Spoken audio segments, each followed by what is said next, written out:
Good morning, praise the Lord. आप सभी भाई बहनों को जय मसीह की। आइए आज के दिन की शुरुआत परमेश्वर के एक वचन से करते हैं।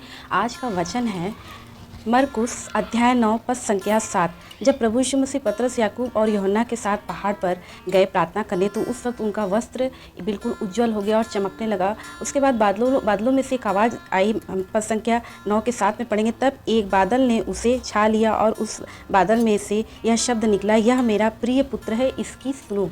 यह मेरा प्रिय पुत्र है, इसकी सुनो। ये आवाज़ बादलों में से आई और परमपिता परमेश्वर आज हम हर एक मनुष्य से चाहते हैं कि हम उनके प्रिय पुत्र प्रभु यीशु मसीह की सुने, क्योंकि प्रभु यीशु मसीह ने पृथ्वी पर आकर हम पापियों के लिए, हमारे लिए, हर एक मनुष्य जाति के लिए अपना जान दिया। परमपिता परमेश्वर ने अपना इकलौता पुत्र हमारे लिए दे दिया ताकि हम नाश ना हो परंतु अनंत जीवन पाएँ। प्रभु यीशु मसीह ने अपना लहू मोल देकर हम लोगों को खरीदा है। हम लोग परमपिता परमेश्वर के संतान हैं। परमेश्वर क्या चाहते हैं कि हम प्रभु यीशु मसीह की सुने, क्योंकि जब हम प्रभु यीशु मसीह की सुनेंगे, जब हम प्रभु यीशु मसीह के वचन के अनुसार जीवन व्यतीत करेंगे, क्योंकि परमेश्वर अपने पुत्र के द्वारा हमें अनंत जीवन देने आए। परमेश्वर चाहते कि हम अनंत जीवन पाएं, उसके लिए हमें प्रभु यीशु मसीह को सुनना है। प्रभु यीशु मसीह की आज्ञाओं को मानने के लिए भी हमें प्रभु यीशु मसीह को सुनना है। यदि हम परमेश्वर के प्रिय पुत्र यीशु मसीह की नहीं सुनेंगे तो फिर हम किसकी सुनेंगे? देखिए, संसार आज शैतान की सुन रहा है। यही कारण है कि आज पूरे संसार में त्राही त्राही मचा हुआ है, पूरे संसार में गड़बड़ी पैदा हो गया है। आज प्रभु यीशु मसीह की लोग नहीं सुनते हैं तो सुनते किसकी हैं? आज लोग शैतान की सुनते हैं। दो ही, देखिए, एक अंधकार है, एक प्रकाश है। या तो आप अंधकार की सुन सकते हैं, अंधकार में रह सकते हैं, या तो आप प्रकाश की सुन सकते हैं, प्रकाश में रह सकते हैं। तो आज हम अंधकार की ही सुनते हैं। हर एक मनुष्य आज इतना आत्मिक दृष्टिकोण से अंधा हो चुका है कि वो परमेश्वर की आवाज़ को अनसुना करता है। प्रभु यीशु की आवाज़ को वो सुनना नहीं चाहता। धीरे से पवित्र आत्मा हमारे कानों में एक बार समझाती है कि हमें क्या करना चाहिए और क्या नहीं करना चाहिए, क्योंकि वो वाद विवाद नहीं करती। वो हमारी इच्छा के अनुसार हमें छोड़ देती है। वो अपनी इच्छा को एक बार हमें बताती है, लेकिन हमसे बहस नहीं करती। यदि हम ज़बरदस्ती परमेश्वर की इच्छा को अनसुना करते हैं, उसके कहे हुए बातों को अनसुना करते हैं, तो वो हमारे हाल पर हमें छोड़ देता है। इसलिए हमें कान लगाकर सुनना है कि प्रभु क्या कहते हैं। हमारी भलाई इसी में है कि हम ईश्वर की सुने, शैतान की न सुने, क्योंकि जब हम ईश्वर की नहीं सुनते हैं तो हम वही सुनते हैं और वही करते हैं जो शैतान हमारे जीवन से चाहता है।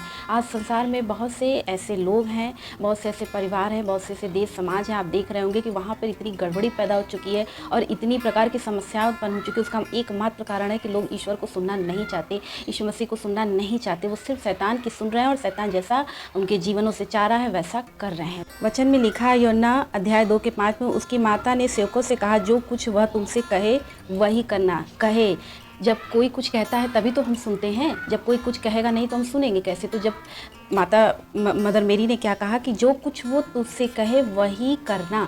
आज मनुष्य क्या कर रहा है? आज मनुष्य शैतान की सुन रहा है और जो शैतान कह रहा है वही वो कर रहा है, लेकिन यीशु मसीह की कोई सुनना नहीं चाहता। परमेश्वर का वचन कहता है, हे मेरे पुत्र, मेरे वचन ध्यान धर के सुन और अपना कान मेरी बातों की ओर लगा। अपना कान मेरी बातों की ओर लगा, यानी मेरी सुन। जो मैं कहता हूँ वो सुन। जब हम परमेश्वर की सुनते हैं, जब हम प्रभु यीशु की सुनते हैं और प्रभु यीशु के वचन, देखिए वचन कहता है, मेरे वचन ध्यान धर के सुन और अपना कान मेरे बातों की ओर लगा। हमें प्रभु के वचन को सुनना है कि प्रभु हमसे क्या कह रहे हैं और अपने कान को प्रभु यीशु मसीह के बातों की ओर लगाना है। देखिए, संसार आज ईश्वर की सुनता तो आज संसार की स्थिति इतनी दयनीय नहीं होती, लेकिन आज हर संसार का हर एक मनुष्य ईश्वर की सुनना नहीं चाहता है और ना ही वो ईश्वर के अनुसार अपने जीवन को व्यतीत करना चाहता है। परमेश्वर के आज्ञाओं का उल्लंघन करता है, क्योंकि शैतान आज हर एक मनुष्य के कान में जो कुछ भी कह देता है, तुम ये करो, तुम वो करो, तमाम प्रकार की बुराइयां जब हमारे कान के द्वारा हमारे मनों में, हमारे हृदय में प्रवेश करती हैं, तो हम उन्हीं बातों से संचालित होकर, यानी शैतान के द्वारा संचालित होकर हम वही करते हैं जो हमारे कानों में डाला जाता है।